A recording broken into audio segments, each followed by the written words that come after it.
Welcome to the Macmillan Report. I'm Marilyn Wilkes, your host, and our guest is Hans Saucy, the Bird White Howsam Professor of Comparative Literature at Yale University.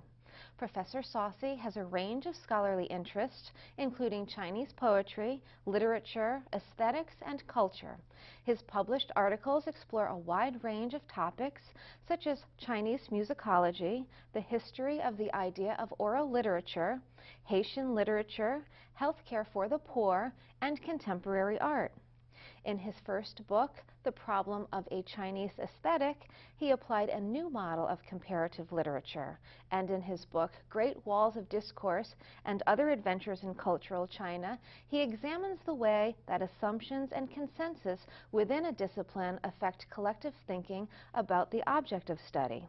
Today we'll talk with Professor Saucy about comparative literature. Welcome, Professor Saucy. Thank you. Let's begin with the basics. What is comparative literature? How did the field emerge in contrast to English, say, or rhetoric? Sure. Well, comparative literature, the term emerges around 1820 in the wake of Napoleon's conquest of Europe, which, as you know, was rapidly rolled back. What spurred it, I think, is that people began to talk about cultural and national difference. And previously, I think the models for culture had all come from ancient Greece and Rome, and the idea was that neoclassical art was good enough for everybody, and people were trying to catch up with the people who had the best neoclassical art, which were, of course, the French. But as a cultural resistance to the Napoleonic conquests, people in the conquered areas like Germany, Italy, and so forth began to discover that they were not just waiting around to be discovered as dormant Frenchmen, but that they did things differently. Their linguistic differences, their historical differences were important to them. And so literature becomes plural after Napoleon, in Europe anyway. Hence the idea of needing to compare and contrast and emphasize the differences. So I think comparative literature always grows out of a realization of differences. In the U.S., it got its big start after the Second World War, I think because in this country we began to participate on an international stage, and it's more or less contemporary with the creation of area studies, which is why I think it's appropriate for me to be talking about comparative literature in a Macmillan Center format, because area studies is what we live on here in Macmillan. And CompLit would, in this version of things, comparative literature would be sort of the artistic and literary side of this awareness that there are a lot of cultures out there, that they don't all reduce down to one model, and that what's interesting about them is how they differ. So how do you make it work then? Well, this is the trick, because you can just say this culture is like that culture, this author is like that author, this work is like that work, but it's not really interesting unless you also take the theoretical step back and say, where do I get my judgment of similarity or of difference here? What are the historical connections? How does my position as an observer affect the things that I'm going to notice and observe? So, and that, for me, is where the excitement is. Right? I mean, of course, it's great to be able to simply compare, but also you want to stand aside from yourself and watch yourself compare. That must be hard to do and somewhat subjective, I imagine. Do you have any difficulty along those lines? My secret is to make my work out of my difficulty. Right? A friend of mine likes to say, you need to find a job that mirrors your personal pathology. This happens to be the kind of difficulty that interests me the most. Right? Reflexiveness, how we become something in addition to ourselves by thinking about ourselves. And so I hope it's a feature and not a bug in the comparative mindset. I am curious in terms of your personal history and how you became attracted, or how did you find comparative literature? What drew you to it? It was accidents. I was a freshman in college trying to write an essay about participles and prepositions. There was something that bothered me about both of those things in language. I was always drawn to linguistics, and I was a Greek major as an undergraduate. So I was just trying to think about how language relates to thought, and some people sent me to some books, and I read them, and I wasn't so sure. And I stumbled across this book by the anthropologist Claude Lévi-Strauss called The Savage Mind. And it just completely opened doors for me and made me think about cultures as being very tightly organized bodies of knowledge that make sense on their own basis and may not translate into other cultures. Now later on I thought that was a very incomplete way of thinking about it, but you know, it's as if I had just discovered a whole range of other planets to explore. You've written a book called Comparative Literature in an Era of Globalization. What was the catalyst to writing the book, and tell us a little bit about it? Sure. Well, the catalyst was very empirical. The American Comparative Literature Association has a mandate in their bylaws that every 10 years somebody has to write a report on the state of comparative literature. Wow. And they asked me to do it. I hesitated because I didn't want to write the report, because I didn't think I was the only person who had something to say. So I divvied up the responsibility and had other people make contributions from their very different points of view. And then we had yet other people reflect on the contributions of those first contributors. But since I got to be the editor, I hogged some space, and I wrote the first and longest piece where I just talked about how I thought the field had been developing in the last, really in the last half century, but particularly in the last 10 years. And one move that I noticed was from an idea of comparative literature as multiculturalism, where you know, each culture, as I was saying just a moment ago, right, this model of each culture being sort of like a planet that spins on its own axis, to attention to things that cover a lot of different cultures that you might call globalization, right? So multiculturalism would tend to make us isolate cultures and think of cultures as having their own constituencies and their own ways of being, and a force like globalization, think of it as economic globalization, or the mobility of labor, for example, today that we see, you know, in the economic world. These are like tsunamis. They're like big waves that cover everything in their path. And there are such things. If you're only interested in the multicultural angle of difference, you might be oblivious to these big dynamics. And yet, how does the big universal dynamic intersect with the way that we comparative literature people focus on difference and specificity? That was what was interesting to me. And how does it? Well, we exhibit this relation, I think, in some of the things that we pay attention to. 15 years ago, people were not paying attention to things like world literature, which has since grown to be a big obsession of many people in the field. And what is world literature?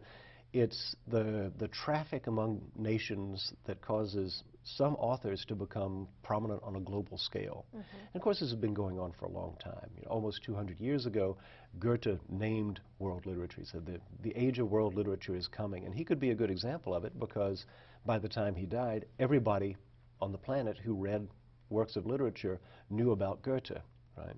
Other writers might not have had such a promising beginning, but they grow to have worldwide significance. You know, people like Baudelaire, let's say, who was censored in his home country, but maybe because of that became the dominant poet of the modern world. Or people like Fernando Pessoa, a Portuguese poet who, just to make things more complicated, wrote under several pseudonyms. He too enters circulation, people translate him, he's published in different countries, and people respond to him. So the people who work on world literature are interested in these mechanisms of circulation, right? How does a book get an audience beyond its immediate language or its immediate nation and culture? And so they chart this kind of dynamic. You work in the field of comparative literature, and you specialize in Chinese literature. How do the two intersect for you? Well, with difficulty, but really? As you know, I love difficulty. The hard part is getting these two things to translate into each other. When I think about the way literary cultures develop, I think China would maybe be the type case of what you could call a normal development. That is, literature is from very early on sponsored by a strong state apparatus that uses literature and literary culture as a means of recruiting people. Everybody knows about the famous Mandarin exams, where people, thousands of people all over the country would take these standardized exams every 3 years to compete for a place in the bureaucracy. And the way that you showed that you had talent was by literary writing. There were poetry entries, for example, along with the essay entries on the exams. So the ability to wield literary language and to do really intelligent things with the whole past of Chinese literature became a major qualifier for being an important person in that culture. I would not say that that's the way literature works in the United States of America in the year 2010. Many of the most brilliant rhetoricians I know are unemployed. The people who write the best novels often have a very hard time going from month to month. So we're in what, from the point of view of traditional China, might be an abnormal state. The other thing that strikes me in Chinese literature is the continuity of it all. You know, you can, if you're literate in Chinese, you can pick up a document from the age of Homer and more or less understand what it's about. You might need some help with some of the hard words, but there's a lot of continuity. You know, continuity of language, continuity of culture and of meanings. Well, try reading a sample of English from just 500 years ago, and you know how difficult it can be. Europe and European traditions generally are all about turnover, it seems. Every few hundred years, the dominant language in Europe will switch. Institutions change. You have church and university and state and civil society and the market and all these things, each pushing their own modes of communication, their own languages, their own canons, as we say in the literary field. And in China, things are much more neatly harmonized around a central core of things that everybody expects to know. So if China's normal and Europe's abnormal, and abnormal doesn't mean bad in my vocabulary. Okay. Abnormal correlates with interesting in my vocabulary. But if they have such deeply different ways of organizing the cultural world, then the comparison becomes interesting, because it can't just be point for point. You can't just be comparing the poet Li Shangyin with the poet Rimbaud, but it involves the whole structure of culture that they're each part of. And how do you do that? Well, one trick is to pay a lot of attention to context, and then to have to compensate for the fact that since the context is so different, you're not going to be dealing with a lot of similarity. So you tend to have to say things like, the way that this poet reacts to that tradition is similar to the way the other poet reacts to the different tradition over on this side. So it becomes a little bit more recherché, to use good English. It becomes a little bit more twisty and devious, but I think the comparisons that result are not just ingenious. You know, a lot of us are good at being ingenious, but often they're very meaningful, because I think you can extract from these situations some basic categories like resistance, rethinking, rewriting, the job of digging up lost ancestors, you know, people who thought like you from maybe 600 years ago and were ignored at the time and suddenly become vital for your culture at another moment. You know, these kinds of dynamic, I think, are pretty widespread if we know how to look for them. And do you think language plays a large role in comparative literature? I mean, do you need to be a linguist, for instance? You need to be unafraid of languages, I think. You have to have a realistic standard for your ability to deal with languages, because if you're dealing with, say, 6 or 7 languages, which is not an abnormal number for comparative literature, you're not going to speak all of them like a native.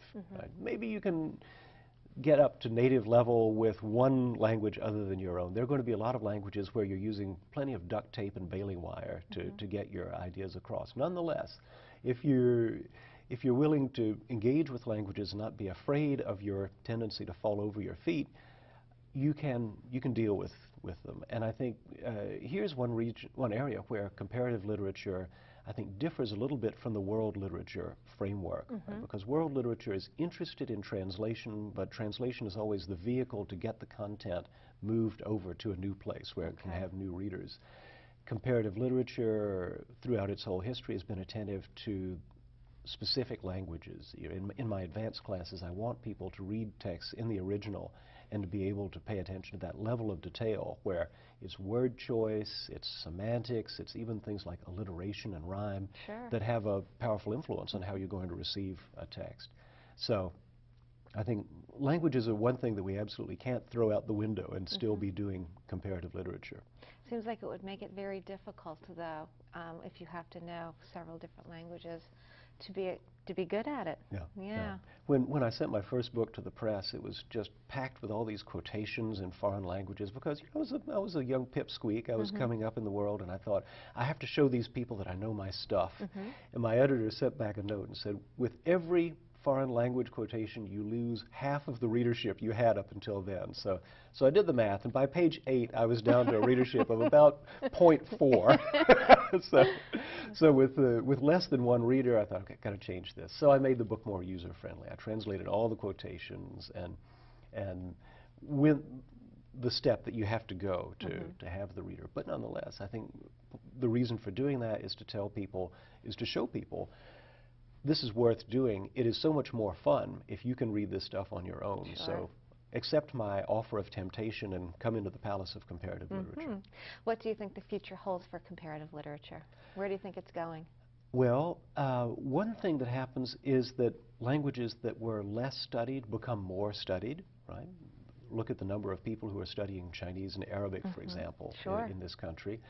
I worry that people are studying those languages only up to communicative ability. I hope that people go on and study the classical version of the languages, read widely, become culturally literate, so that it's not just a matter of communicating or understanding. Or sort of the worst case scenario is that people learn just enough language in order to read a document for a very defined purpose. My mental picture is of people sitting with earphones on their heads in a basement in Langley, Virginia, having learned Arabic just in order to do intelligence intercepts. I think that would be a waste of human talent. So if people go on and study the literature and the culture and become very deeply fluent, they can make real contributions to comparative literature. And I also think there's an element of that elusive thing that we call international understanding that would be achieved in that way. Right? I admire people who can walk into different cultures and make themselves at home and get across whatever message they have without seeming to do it from an alien standpoint where they're imposing their ideas, but they're sort of eliciting the latent ideas in that culture that happen to harmonize with the ideas that they had on their own. I do admire that as well. Yes. Well, thank you so much for being here with us today and sharing some of your work. Thank you, Marilyn. It's been a pleasure. For more information about Professor Saucy and his work, please visit our website at yale.edu/Macmillan Report. Be sure to join us again for another episode of the Macmillan Report, made possible through funding from the Whitney and Betty Macmillan Center for International and Area Studies at Yale.